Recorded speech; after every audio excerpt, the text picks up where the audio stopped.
Welcome to another edition of Three the Hard Way.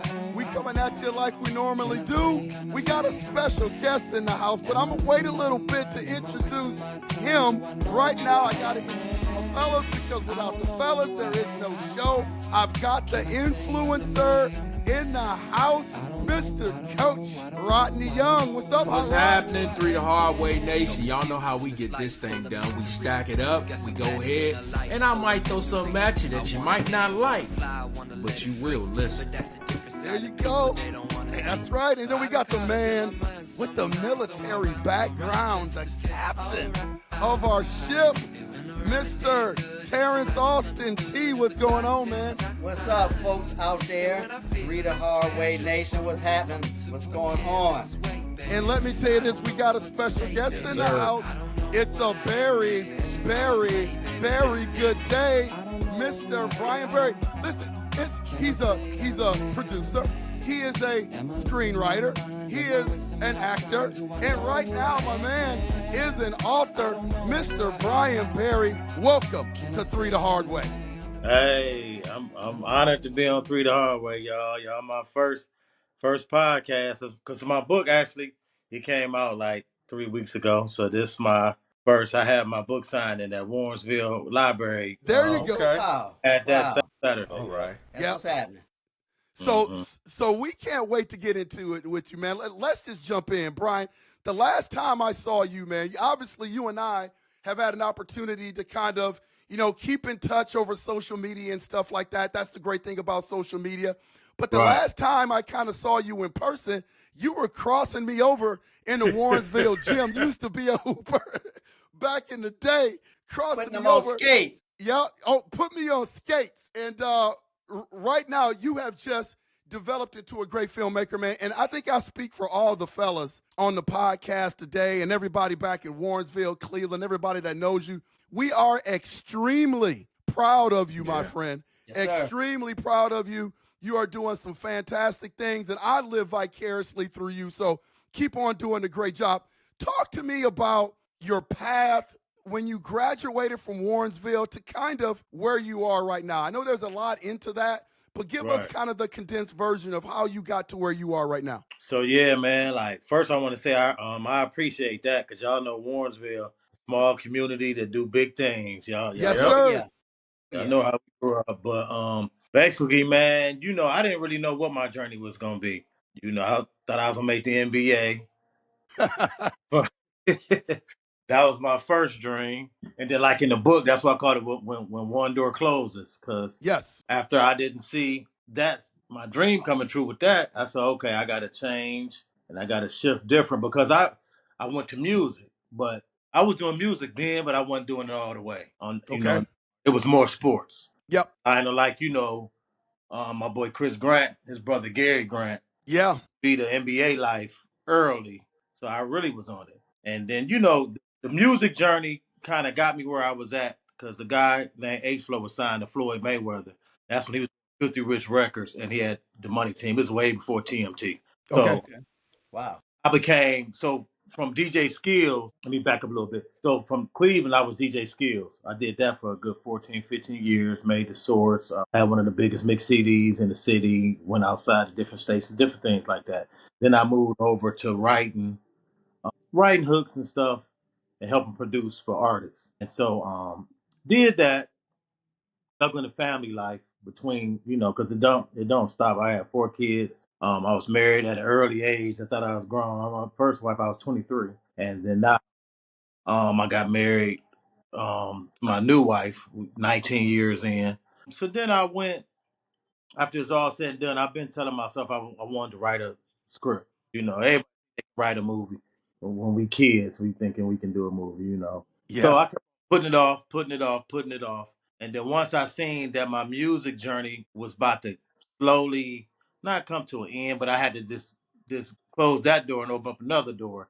That's when I sat down and wanted to teach myself how to become a screenwriter. Yeah. Yeah. Awesome journey, man. And the thing about it, I remember you I remember you doing the music thing, DJing and stuff like that. And you always had a really creative mind, but to get to where you are right now, I think you have to have a lot of resiliency. And so in your book, you talk about when one door closes, like you got turned down a lot in terms of rejections for scripts and stuff like that, and you decided to go out on your own. Tell us a little bit about what that was like, you know, maybe turning some stuff in that you were really excited about and then having that get rejected. Oh, man, so actually, the name of my first script was Hey Mr. Postman, and I actually delivered mail. That's where I got the idea from. So I delivered for a year, and I'm telling myself, you know, because my father worked there for 40 years. You know, he retired from the post office, so he kept telling me, you know, they was hiring. First, I'm like, man, I ain't about to be no mailman. I don't. I thought, I thought about Tupac.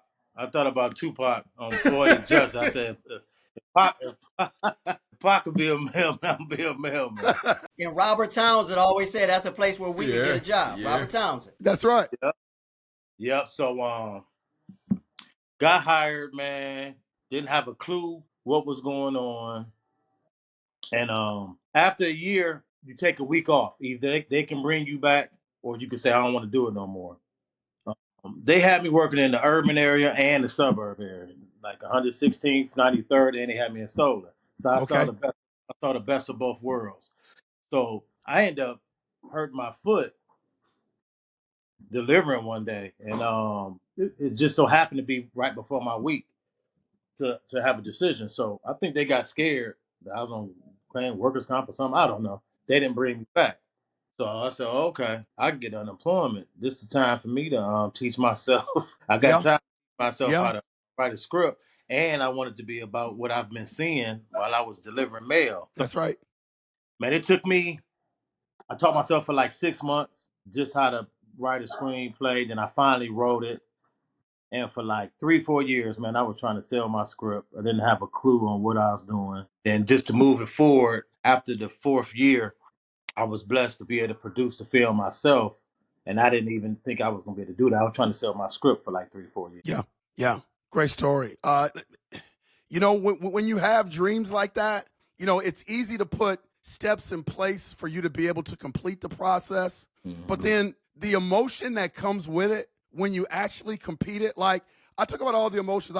My dream was to become a college basketball coach. And for years I grinded. I coached Little League. I coached high schools. I was an assistant coach in college for years. I worked for the Minnesota Timberwolves organization, running their camps and helping Flip Saunders out when I could. And then finally I got an opportunity, man. 7 years ago, a university had the faith in me to run their women's basketball program. And I didn't expect to get as emotional as I did because it's always been a dream. And now it was kind of there. So a lot of emotions came out of me. Man, talk to me about your emotions when you saw all of your hard work and that path and saw something that you created on the big screen. So, yeah, it came with my first film, man. It came with Hey Mr. Postman because I actually picked the neighborhood where I grew up at off of Lee Road, my grandmother's house. And like the first thing that hit me when I first got hit was like I had Omar Gooden living in my grandmother's house, and then A.J. Johnson picked him up in the movie in my cousin's car. So that was my first. I'm like, man, this actually used to happen when I was younger, and I just, you know what I'm saying? So I kind of had a moment. I had a moment real quick. Then I just had to shake it off and say, all right, you in this thing now. You know, this reality, man. It's just that, like, through all the hard work and different things, and just to see your journey to come through, come through and become true. It's just a great feeling. Like Paula J. Parker, when I cast her for Hey Mr. Postman, that was her first time coming back home to film. And, she from Shaker Heights. And that was her first time coming to Cleveland to be in the film. She did bigger stuff like that. So that was something, like Rodney Perry. It was just in the beginning, it just would start, I had the little star thing in the beginning. And then once we got to going and filming, then it just became reality. Okay. Awesome. Rod and T, you got anything, man, you want to add? L Train, as you asked that question, as he describes his grind, I think where we're from, prepares us for that. I remember, my first paper route at age 12 on McCann Street in Walford, delivering papers. And then my next job working at Pick and Pay, and then on to Randall Park Mall at Stride's Not Library. Randall Park So again, Mall. where we from prepares us, for that. Yeah. Along with shoveling snow in the wintertime, cutting grass, things these young kids don't do now. So, hey, I think where we're from teaches us how to grind. And I thank God for that, Absolutely. Yeah, Rod, you for had me- something? For me, B, in this process, and you said that you were shopping your script for about 4 years. What, did you ever have a point where you like, this might not take place, this might not happen, and if you did, what got you over the hump where you like, nah, this is gonna go, this is gonna work? Yeah, okay. Yeah, Brian, I think we're losing you a little bit. Your connection is freezing up. Now you're good. Hey man, technology, you can't live with it, you can't live without it. Yeah, you're glitching a little bit. Why don't we have you go out and then come back in? We'll talk as you get that straight. Okay, sounds good. Man, I think the journey of Brian is, to be able to do that, Rod. I thought you asked a really, really good question. Yeah. Because there are so many times, no matter what path you take and whatever you decide to do, there's always going to be those times, those obstacles where you think, man, should I continue to do this? Should I quit? Especially when you have rejections and maybe things don't go your way. I'm sure the both of you have had that in your lives, in particular things that you want to do. Like, what were some of the things that helped you get through some of those tough times, some of those obstacles that you went through? Yeah, for me, man, it was just, I understood what my why was, and understanding my why kind of continued to motivate me, especially when I started to have children. I looked, and especially two young boys. I mean, I had my daughter, but it was two young boys. Me being the man of the house, I'm like, all right, well, there's days that I don't want to get up, and then when I see my sons, I'm like, oh no, I gotta get up. I need to show them, the example. Because what's funny for me is when I graduated from high school, I wanted to be a radio disc jockey. I wanted to be on the radio. Yeah, I kind of remember that, Rod. I wanted to be on the radio, and I wanted to spin records and talk and do all that. And it actually, when I went to college, I actually was trying to get into broadcast and get into that. But then things changed. The door closed and another door opened. And I'm glad that I am where I am right now. I don't regret anything that's taken place, because I'm here on 3 the Hard Way. So I'm actually fulfilling something that I've always wanted to do.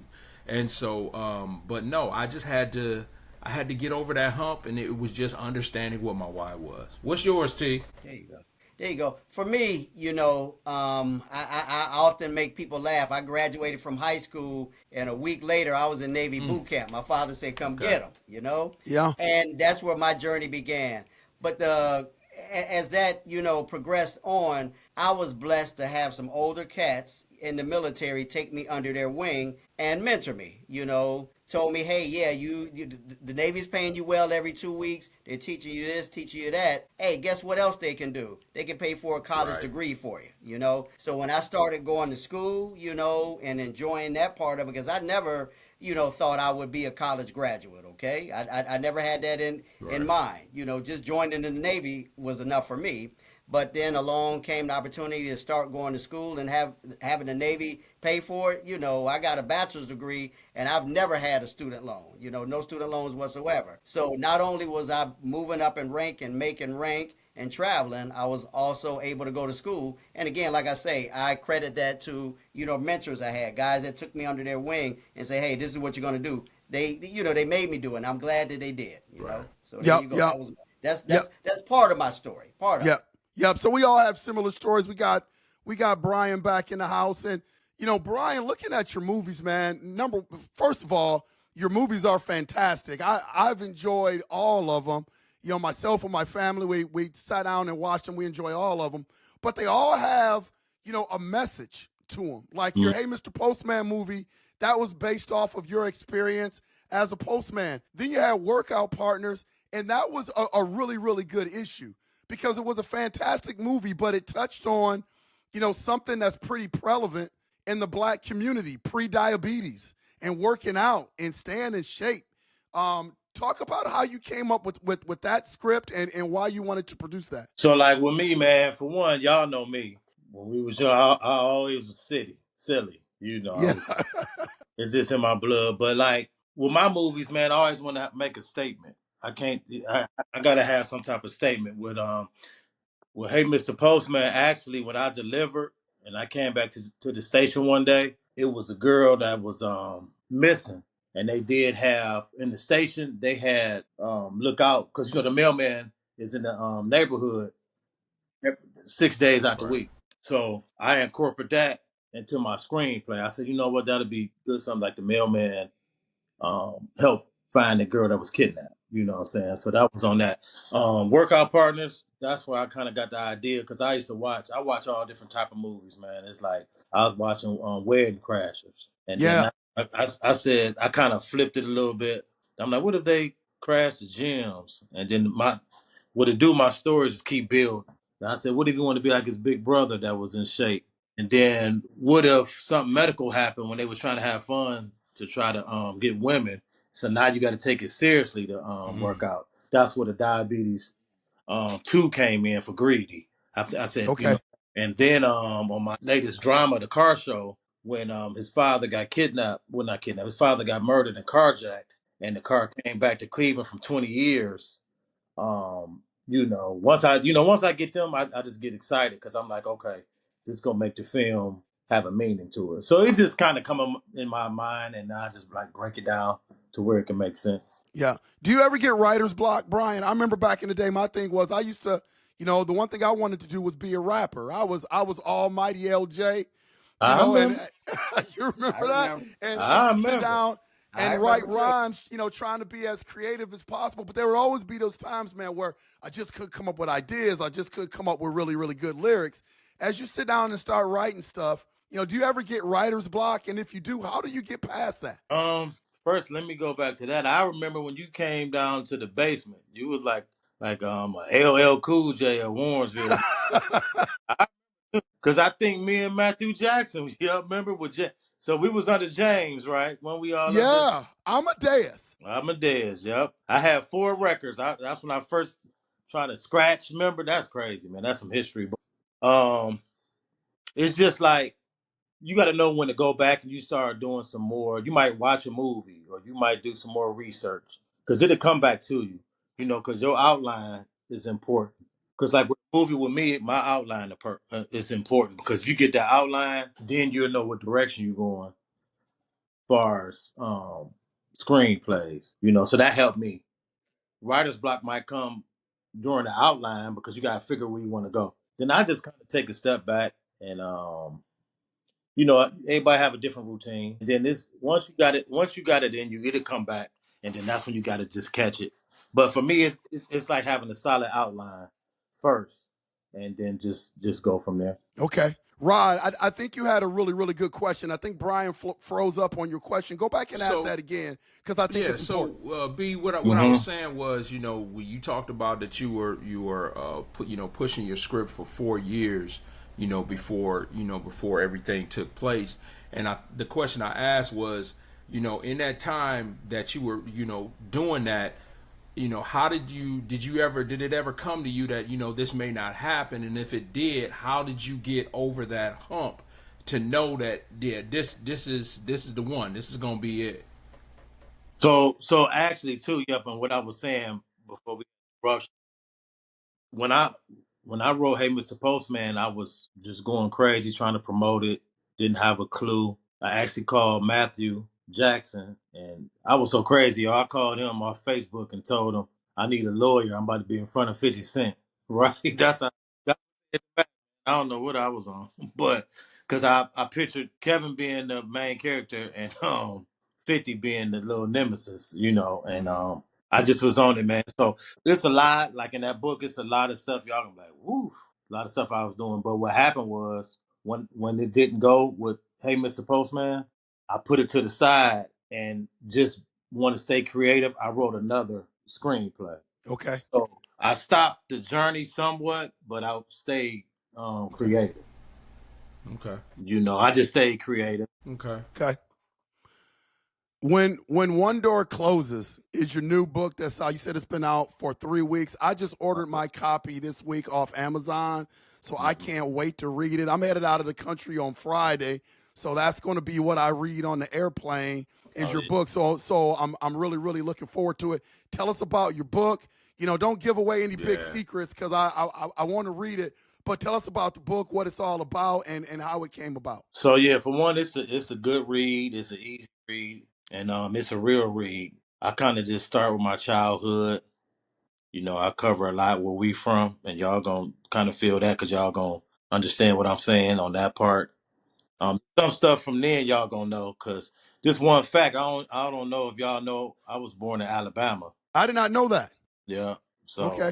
I ain't gonna give up no more fun facts, but so it's from that, and then it covers my childhood, music journey, like I was saying. Then my no, your childhood basketball journey, you know, music journey, and then the film journey, and then all three stages from Hey Mr. Postman, Workout Partners, and Car Show.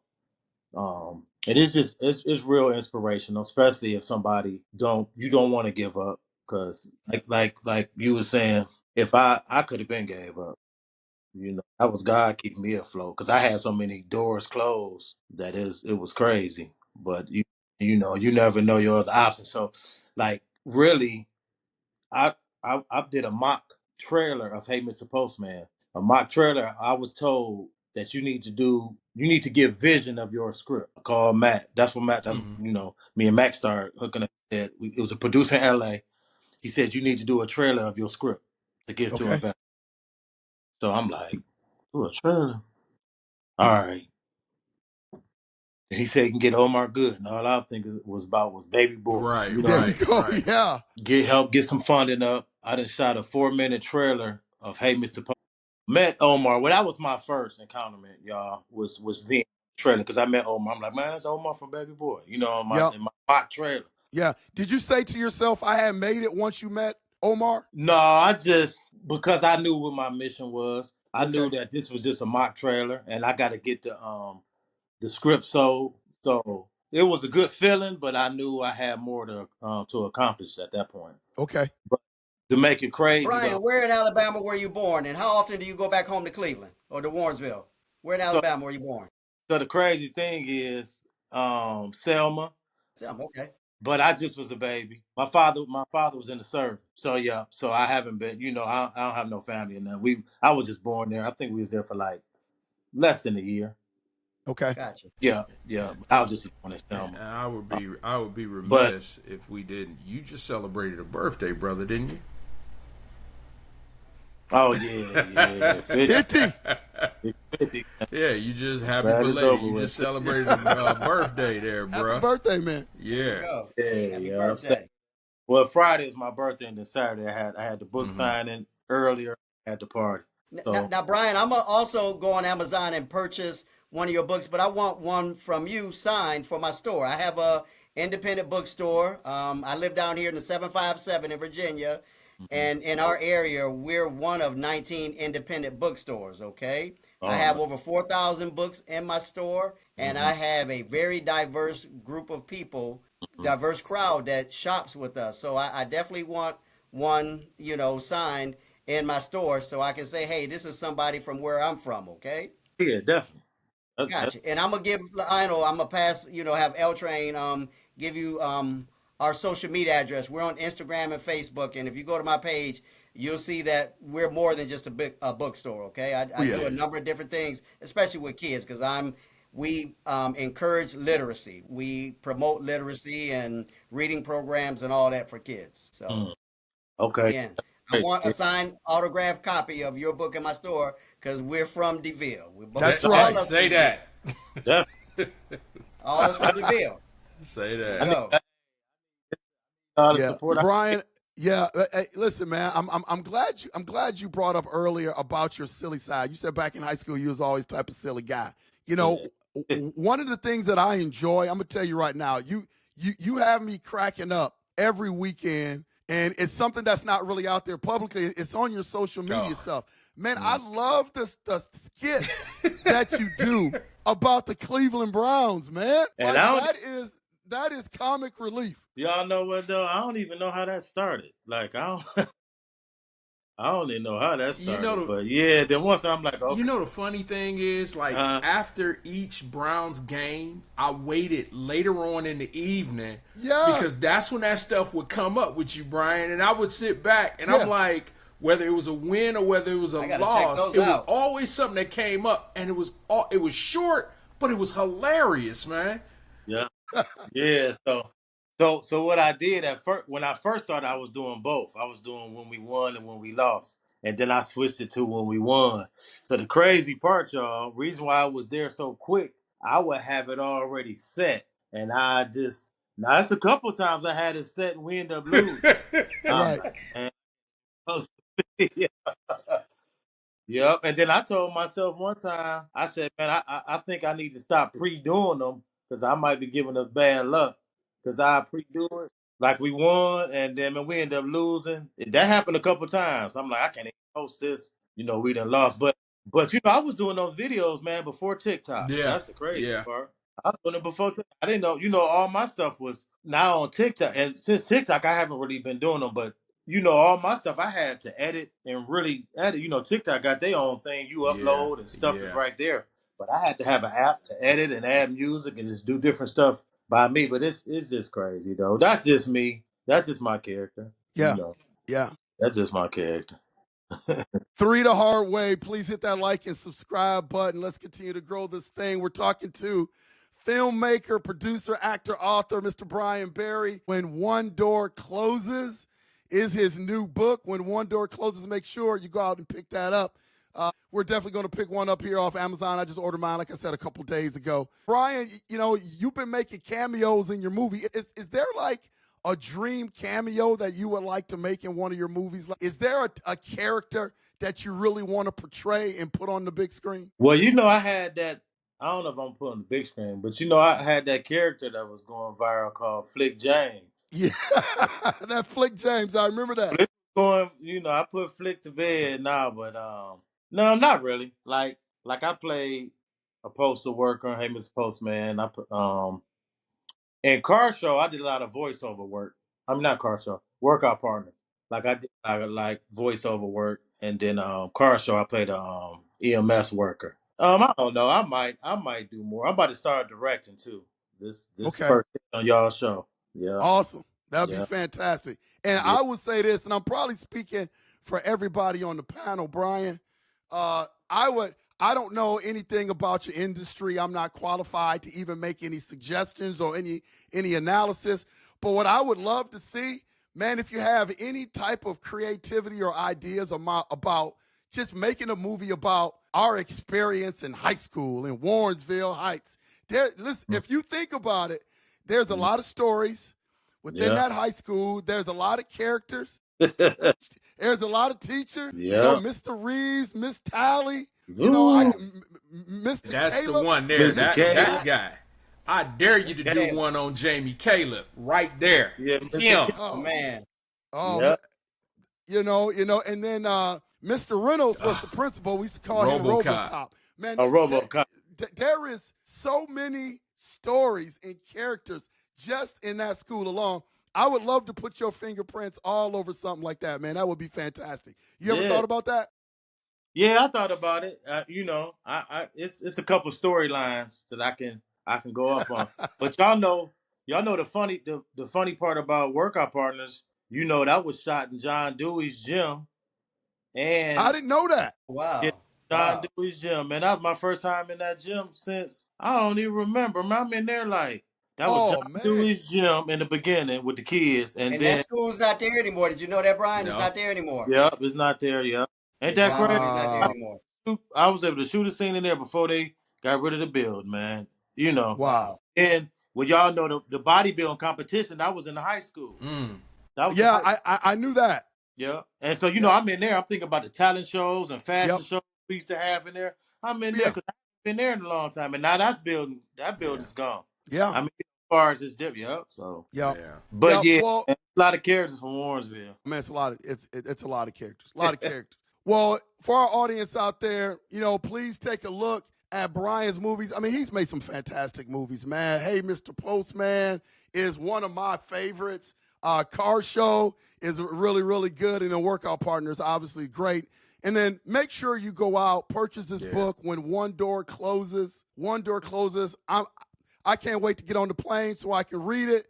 I'm sure it's a great read. So, again, Brian, thanks for coming on the show. Listen, I know our audience wants to get your thoughts on a few sports topics. So we're going to talk some Cleveland sports. I guess I got to start with the Cleveland Cavaliers. Obviously, a really, really good season. We've been talking about it on this show, but it probably didn't end up the way anybody wanted it to end up. Like, what are your thoughts about the Cavs, man? Man, I think we got exposed. Like our heart got exposed. Yeah. I mean, I know we had those injuries, but at the end of the day, we had all those wins during the season, and then when it was time to step up, our bench was the best bench all season. I'm like, come on, man. Mitchell did what he had to do. Yeah, he did. Mitchell did what he had to do. We had some weapons during the season that didn't perform like we needed them to. So I think we do need a couple moves made, man, because that playoff ball is different. Different. There is. That playoff ball. Does it? And then one thing, a fun fact about sports. I was gonna let y'all read in the book, but I'm gonna say it because I don't know if y'all know, like Lionel, like in 12th grade, I 8 3-pointers against Illyria. I think I remember that. Well, guess what? I got the article in the book. Okay. Is that a record? Is that a Tiger record? Record? I did it twice. I did it twice, but my dude Tone, man, in '94, his name Tone Mosley, he hit 9. Did he really? Yeah, but I did it twice I did it against Illyria, and I did it against East High. Man, East High scoreboard was broke. They had a chalkboard. So you probably got a few more. You probably got robbed of a few. I might have got robbed. Probably. It made the plain dealer somewhere, but it wasn't like the Illyria one. Yeah, right. That was a different look, man. They had a chalkboard. I was just shooting them. Man. But yeah, that was just a little fun fact, but that's in the book. So okay. Question B. So as you're talking about the Cavaliers during the season, let me ask you a 2-part question. One, what moves, if any, do you think that the Cavaliers have to make or should make? And number 2, do you believe that now, because the Cavaliers won so many games but then got to the playoffs and kind of flamed out, does the regular season, this upcoming season, does the regular season really matter to you? Good question. Great question. Man, that's a great question. The way we went out against the Pacers, man, I'm confused. Just off the season we had, it's definitely some moves. I'm on Ty Jerome, man. Okay. Do he was averaging what, 18?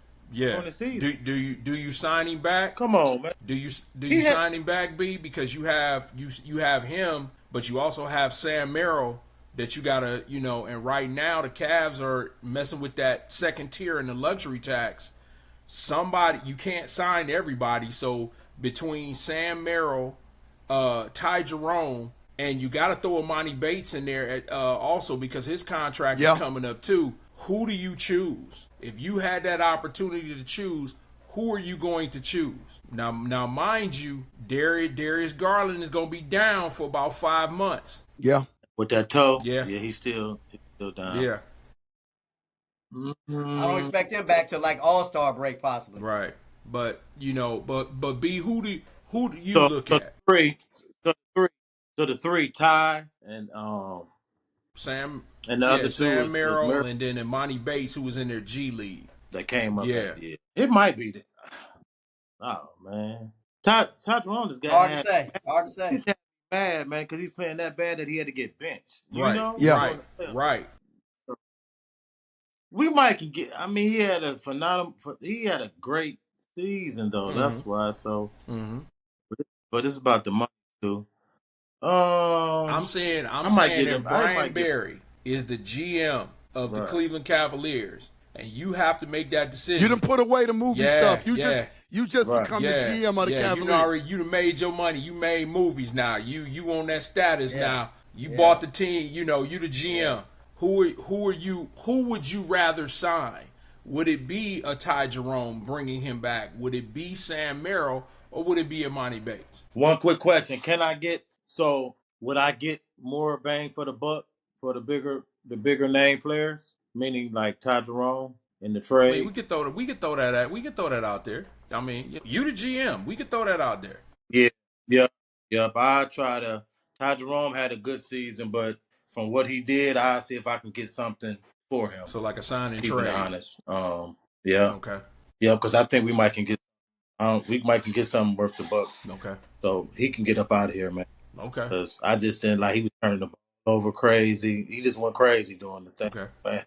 So Do we have to be careful, fellas? Because something happened in that Game 7 with OKC and the Pacers. You got Halliburton went down with the Achilles. He's out for all the next year. You got Damian Lillard went down with Achilles. He's out for the whole year. You got Boston superstar went down with an Achilles. He's out. So the Eastern Conference has made a shift. And I look at the Cleveland Cavaliers as having a real opportunity. If they decide to run this thing back, I don't think it's a bad idea. Yeah. Especially if we're healthy. Yep. I don't think it's a bad idea. now you know what? That changed it up a little bit. Now, Changed it up because they're gonna be down. And did y'all know my son brought this to me? Well, y'all probably saw it too. That they all wore number 0. Yes. yeah. Yeah, that was. I texted that to the fellas the other night. I was like, man, that's kind of freaky. Yeah, that was freaky right there. What's up with that? To your point, L. I mean, I agree with that and how the shifting of the Eastern Conference has changed. I'm just looking at if the Cavaliers get into that second tier, it's going to be really difficult for them to make changes in their roster. Now, was just doing some research, and the Cavs are actually predicted this upcoming season to win the Eastern Conference because of all of the injuries. I saw that. Okay, so because of all the injuries in the NBA and possibly Giannis being traded from Milwaukee, now they're looking at the Cavaliers as the prohibitive favorite. However, they were number one basically the entire season in the Eastern Conference, and then got into the playoffs. And like I said, for me, I don't count that Miami Heat team. They were not really good. They had two players in Adebayo and Tyler Hero. They really didn't have anything. But then when they got to Indiana, and don't get it twisted, Indiana, even though Halliburton is a big key, if they sign Miles Turner, they're gonna bring back everybody but Halliburton. Yeah. So you can't count Indiana out, but that's what I'm saying. I'm hearing everybody in Cleveland talk about, I heard about the Darius Garland thing with the Suns out here, that the Cavaliers actually did offer Darius Garland for Kevin Durant. However, Kevin Durant had right of first refusal. He's the one that decided he wanted to go to Houston. So that's why he ended up in Houston. But then that's why I'm asking you guys and even Brian, do you make moves? Mm-hmm. Or just like you're saying, L, do you stand pat and run it back? Yeah, at first I said we need to, make moves, especially, with our bench players. Maybe, do a little something there. But now with the movement and the injuries, just get healthy, Cleveland Cavaliers, and run this thing back. Get healthy and run it back. Run it back. Yeah. Y'all called it out. I wasn't looking at that perspective. We run it back. We got chemistry. We should have learned some things, and just so how it fell. Yep, let's run it back. Yep. Brian, when we flip it over to the NFL and talk about the Cleveland Browns, obviously, we got Shador. That was kind of the big story of the draft. He kind of fell to us in the 5th round. Do you like what the Browns did in the draft? And then I guess my second is 2-part question. Like, No. what do you think about the whole Shedeur Sanders falling like he did? We've talked about it to exhaustion on this show, but it'll be interesting to get your perspective on what you thought about Shedeur and how the Cleveland Browns did in the draft. I mean, it was just shocking to me, Yeah.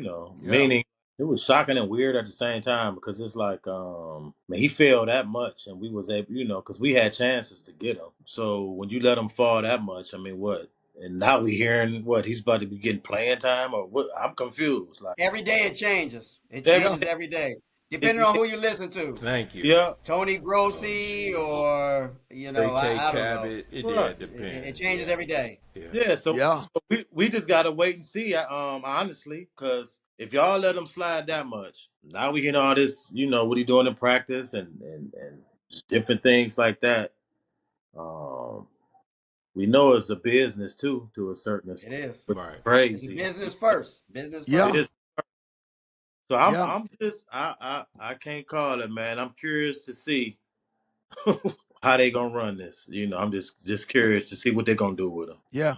Shedeur and his speeding tickets, you've heard that come out over the past week or so. That a big deal? Is that a big deal, Brian? Nah, somebody posted when LeBron was 23, he got that same Yeah.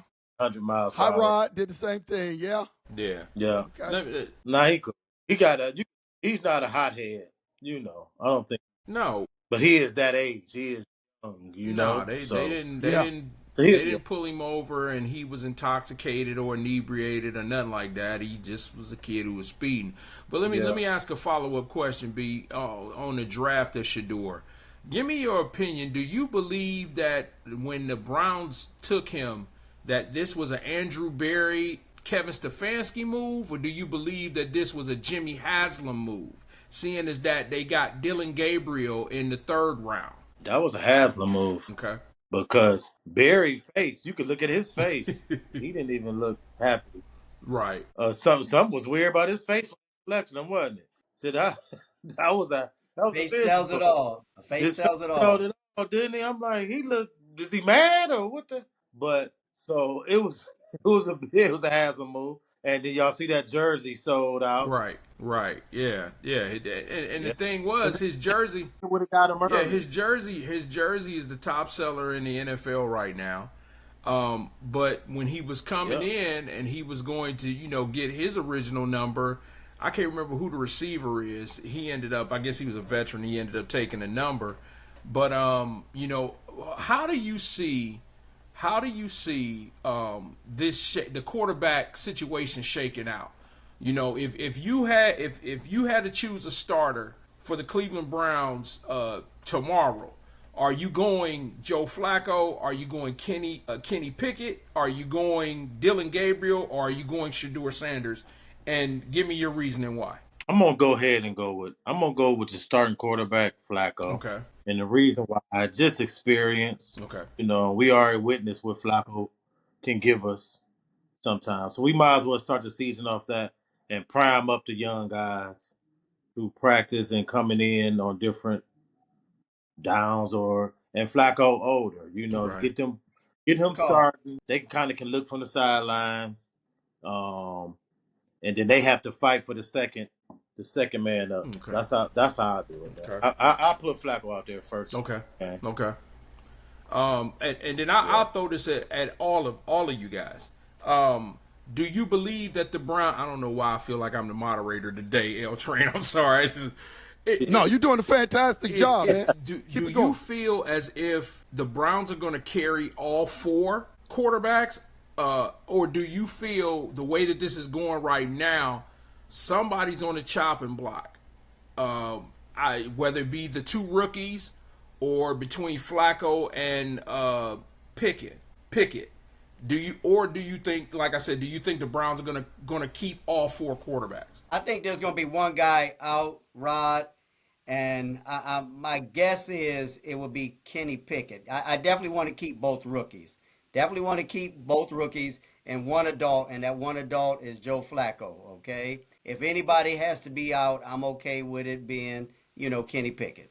That's just my take. 2 kids and a dad. That's the way I look at it. Yeah, I think it's going to be Kenny Pickett as well. I think they're going to give Dylan Gabriel all the benefit of the doubt in terms of being able to develop him. You can put him on the practice squad. if you need to. But I think they're going to go with him on the practice squad, Dylan Gabriel. And I think Flacco's going to start the season. But Flacco better play well because Shador is coming up close behind him. And, he's got a lot more accuracy than people give him credit for. People try to act like he couldn't throw the ball and that, Colorado had this tricked up offense. Go back and watch the film. Shador made some really, really good throws. So I think eventually he is going to start at some point during the season for the Cleveland Browns, for sure. That's my What do you think, B? Okay, yeah, I agree. I agree with what y'all said. I agree with y'all said. And then that's why I said Flacco, because, if he's not producing, next man up, it could be Shador. He'll be ready, and then he can go into that position like that. I think giving him a couple weeks just to see, and we can just see what Flacco doing. Flacco's old anyway. We need a younger quarterback that we develop out there. You know what I'm saying? So Flacco kind of the guy used to start that race, the pace man in the beginning. Yeah. You know what I'm saying? That's what it is, man. Because we looking for the future. We looking for the future. So we don't want to rush them because y'all know how many quarterbacks we done been through. We don't want to the fire. Right. And this Cleveland Browns. And that's why I said, could the Browns carry 4? Because if you look at the year that, a couple years ago that Flacco ended up coming in and taking the Browns to the playoffs, it was like 4 or 5 quarterbacks that Stefanski had to use that year. So that's why I was asking the question is, do you think he would just carry all 4? I don't know how the practice squad thing would go. If you could put Kenny Pickett, because he's a veteran, could you put him on the practice squad, which would have you carry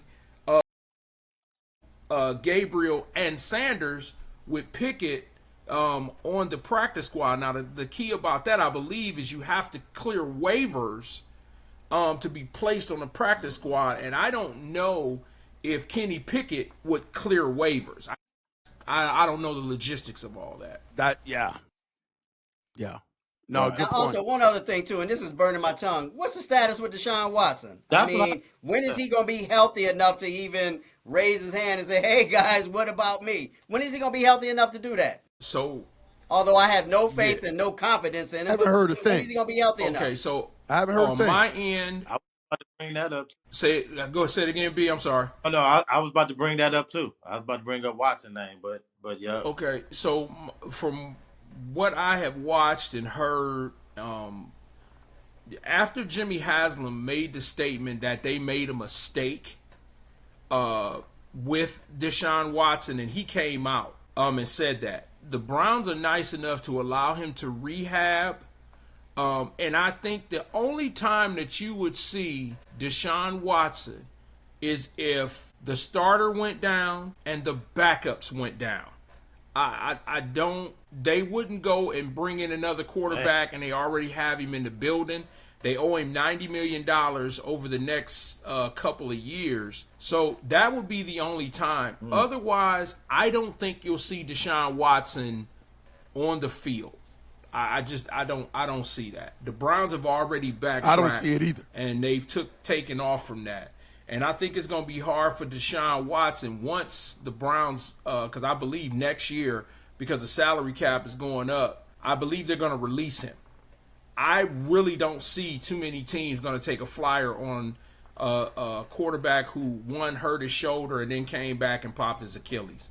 So that's all I know.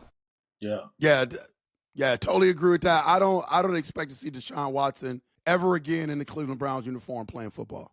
That's just kind of my take. It's sad. I was high when they got him. I thought I agree with the deal for Baker Mayfield, man. I was excited, but it just didn't turn out. It just didn't turn out for the Cleveland Browns, man, which is unfortunate.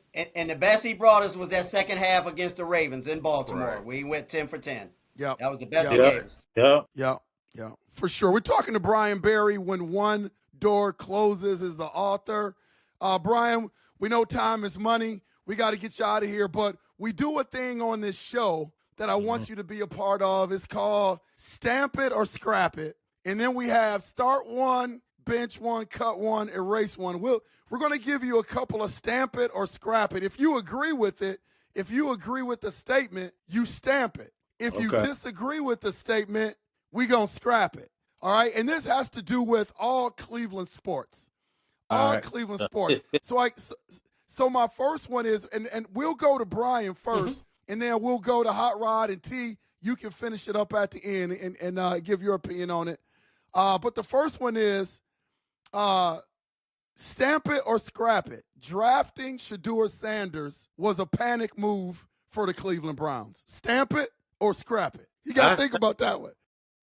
I stamp it because it was in a weird, but yeah, it was. You said a panic move. Yeah, a panic move. Yeah. Yeah, it was a couple calls made. It was, it was some calls made, y'all. But yeah, I stamp.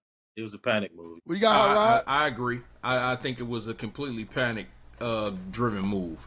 I believe that Jimmy Haslam made the phone call and told Andrew Berry, Andrew Berry had an idea of who he wanted. He said, I don't care who you want. We're going to take Shedeur.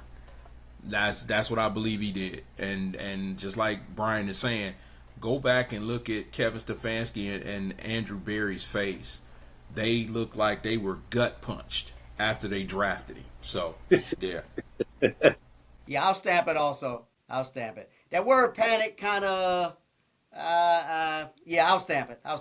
Yeah. I'll stamp it as well. I agree with Brian, man. It was kind of weird. I agree with Brian. I think there was some phone calls made. So I think it's a stamp it type move. Here's one for you. Stamp it or scrap it. Myles Garrett is the best defensive player in Cleveland Browns history. Stamp it or scrap it. Gee. That's tough, man. Clay Matthews. Hold on. I know. Hanford Dixon. Frank Minifield. Woo. Jerry Shirk. Oh, man. Tom Darden. Oh, you're going way back. There's a lot. The late, great Lyle Alzado. Yeah. Alzado. What do you think, Brian? Stamp or scrap? But you know what? He's a big beast, man. And he's a big beast. We had a lot of legends on that dog pound. That's what created the dog pound. Yeah. Great question. I got to trash it, man, because our defense created the dog pound, man. Yeah. Okay. That's what created. Yeah. I mean, but it's a catch-22 now. It's really both ways. But yeah. We got Rod. Yeah, for me, I have to stamp it, but I'm stamping it reluctantly because you're looking at the Browns have had some great defenders, and the first one comes to my mind, believe it or not, is Michael Dean Perry. Michael Dean Perry was a disruptor. You know what I mean? Then you have Clay Matthews, who should have been put in the Hall of Fame. I don't know why Clay Matthews is not there. Okay. Oh man. Yeah. 57. Okay. Now and then of course you're talking Hanford Dixon, Frank Minifield. Okay. Let's not forget about the late Don Rogers. Okay. You see what I'm saying? So it's so many different defensive players, but Myles Garrett is a problem. Like when you go into a locker room and you got to put a game plan together, you have to figure out how to stop this guy. And he's proven that you can double team him and it doesn't matter. And sometimes they've doubled him and then chipped him with a running back and it still didn't matter. Okay, so reluctantly, but yes, I go with Myles Garrett. I'm going to stamp that. I'm going to scratch that. Myles is great. He's a problem. He's a beast and all that. But there's too many legends before him. And some of the legends I mentioned were real leaders. So I'm going to scratch that. I'm going to scrap that as well. I agree with everything T said. Too many legends out there, man. And I guess I need to see this Myles Garrett thing play out a little bit more at how he ends his career before I put him in that category. So I'm going to scrap that. I got one more for you, Mr. Berry. I got one more. This is going over to the NBA with the Cleveland Cavaliers. J.B. Bickerstaff was holding the Cleveland Cavaliers back. Stamp it or scrap it? That's an easy one. I'm going to stamp it. That's an easy one, Brian. You going to stamp that? Okay. Hot Rod, what you got? I think, I'm going to stamp it. I think defensively, J.B. Bickerstaff was a really good coach. I think he limited that team offensively. Because when you look and see after he went to Detroit, their efficiency went through the roof with Kenny Atkinson in terms of their offensive efficiency. And it was the same group, Right. other than Ty Jerome, who was hurt all that season. Yeah, I'm yeah. Yeah, I'm gonna stamp that too. Yep. Yep, I'm going to stamp it. JB's doing a great job in Detroit. In Detroit, he sure Doing- is. doing And a they're coming fantastic- too. Watch out for them. Them in Orlando, they're coming. Yep, yep. But the Cleveland Cavaliers just look different. They just look different. They're a more efficient basketball team. So, in terms of holding them back, I gotta stamp that. We're talking to Brian Barry, screenwriter and author. New book is out, When One Door Closes. Last thing, Brian, before we get you out of here, Yeah. we do a thing called Start One, Bench One, Cut One, Erase One. And what we do is we give you 4 examples of something. It could be 4 power forwards. And you got to figure out if you're going to start this power forward, which will probably be your number 1 ranked power forward. If you're going to cut this, if you're going to bench this power forward, that would probably be your rank number 2. If you're going to cut this power forward, it'd probably be your rank number 3 power forward. And if you are going to erase this power forward, it's probably the worst out of the 4. Now, the thing about erase, I try to tell the fellas this each week. When you say erase, that means this person never existed in the game of football, basketball, no matter what the subject matter is. So this week we got T. This is his week to come up with 4 things. I don't even know what category he's going to go in, but he's going to explain to us, you know, what the start one, bench Is one, this cut mic one, erase on? one Is this mic on? Since we got Brian representing the world of entertainment, screenwriter, author, I'm going to go into movies, okay? Oh, you're Sports going to movies. Okay.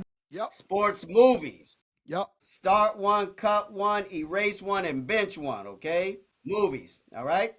All right, y'all got your pens and paper ready? I got it, man. Let's do All it. right. First movie, Brian's Song. Okay. Good movie. Brian's Song, the Gail original. Sayers. Gail Sayers. Gail Sayers and Brian Piccolo. Next movie, Coach Carter. Coach Carter. Ooh. True story, Coach Carter. Next movie, y'all know me being a lover of baseball, fan of baseball. Field of Dreams. Field of Dreams. All right. And last but not least, for Rod, who loves boxing, Raging Bull. Raging Bull. Oh, T. Start one, cut one, bench one, erase one. Brian, you go first, sir. Guest of honor. Man. No pressure. You the movie guy, Brian. That's right, Brian. No pressure. All And right. this is how you see it. Right. I'm gonna go how I know the films. Because they are great films. They are like legendary in their own right. Okay, third one.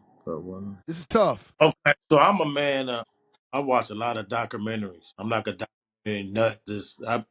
It can be, I don't know. It could be a documentary about a rock thing because you learn something from each documentary. How you like? Yeah. Oh, hold on, y'all made it easy too. I'm gonna start with. I didn't say I saw something that made it easy for me. But this movie by being a true story and how deep it is. I'm gonna start that Brian song. Okay. And his name Brian. That's why I said that when I so we go. But it's a true story. I like true stories, man, because it's like, dang, this really happened. You know. Now this Nas about to get hard. That was hard too, but okay. Third one. We're gonna cut one. Tough, man. Well, with me, if we and cut one is like on the second tier. Yeah. Right. Start one. Yeah. You got bench one. No, you got bench one, then cut one. Bench one. Okay. I'm gonna bench Coach Carter because I come from the basketball world, and that was a good movie to me. So we're gonna bench Coach Carter. Okay. And my see y'all making it easy. And my youngest son named Carter Making it easy on you. with a K though. But y'all got Brian and Carter. That's 1 and 2. There it is. And then we got a bench one. I mean, we have to cut one and erase one. You got to cut one and erase one. Then I'm gonna cut Field of Dreams. Yeah. And I'm gonna erase Raging Bull. And the only There's reason no Raging Bull. only reason why I say that is, that's a little bit earlier, and I didn't really watch that much. Yeah.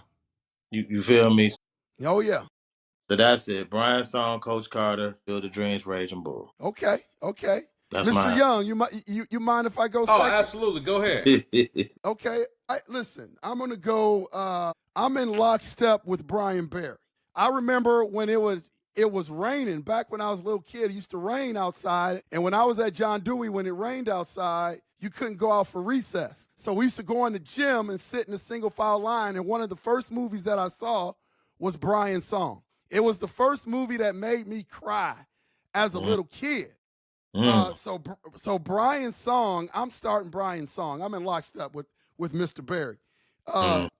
Number 2, who I'm going to bench. This is a tough one because I enjoyed both of these movies kind of equally, but I'm gonna give. I love Samuel L. Jackson.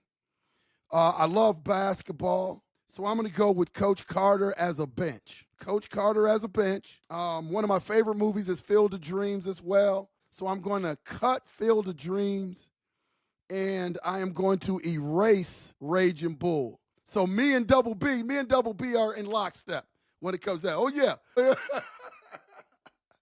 What do you got, Brian? What do you got, Rod? So I'm in line with you guys to a point.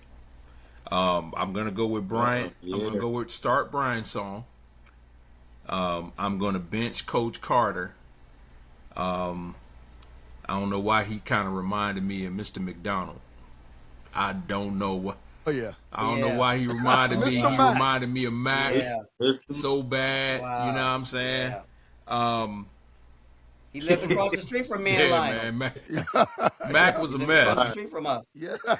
So Brian's Song, Coach Carter had to cut Raging Bull, and I erased Field of Dreams. Oh, wow. Now I love Field of Dreams, and I kind of believe that it was based off of the 1905 Chicago White Sox, if I'm not mistaken. I might be. But Raging Bull was based off of Rocky Marciano, who was the only heavyweight champion to go undefeated throughout his entire career. So and of course, yes, I'm a boxing guy. I know T like, yeah, he a boxing guy, so he gonna take boxing, you know. But yeah, I didn't want to. I love Field of Dreams. I thought it was a great movie. But if I had to choose between that and Raging Bull, I'm gonna choose Raging Bull. Great James Earl Jones. Okay, all right. Well, I think we all were lockstep with starting Brian's Song. Definitely. Yeah. Starting Brian's Song. I said I would cut Coach Carter. Coach Carter. I would bench Field of Dreams, and erase Raging Bull. Okay. Erase Raging Bull. So Okay. that's mine. Good one, Mr. T. Alston. Good one, Mr. T. Alston. Well, Brian, listen, man, we're going to get you out of here. I just want to thank you for coming on the show. And again, I think I speak for everybody on the panel today, everybody in Warrensville, tremendously proud of you. For Three the Hard Way fans out there, unconventional playbook fans out there, let's talk about it, fans out there, people that are on YouTube. Listen, man, go out, check out Hey Mr. Postman, check out Workout Partners, check out Car Show, created by the mind of this individual. Our homeboy from Warrensville Heights. And make sure you pick up a copy of his new book, which I will. And Brian, I want you to send one to my store or for my store. Send me one for my store. Yep. And ain't no discounts, y'all. We gonna support our brother. You know what I mean? That's right. That's right. I want to say I appreciate y'all, man. That's big, you know, and we from the same neck of the woods. Yes, we are. Right, same neck of the woods. So 216. Yes, sir. Yeah, Lionel gave me he hit me up, it wasn't no question. You know what I'm saying? I appreciate you, man. Yeah. Yeah, it wasn't no question. So well, appreciate y'all, man. I'm still going. I still got a lot of elevation to do. So that's where I'm at within my career, man. And I need stuff like this to give me that push. You keep giving me that boost. Yeah. Nothing but success for you, brother. Sir. Yeah, appreciate it. And all the gentlemen, all my homeboys up there, all y'all. Nothing but success. Yeah, man. I tell people all the time when I talk about Warrensville up here, there's a lot of people that really don't know where Warrensville is. So I say Cleveland, but Just looking at the men that's on this podcast right now, just let you know that Warrensville is a special place.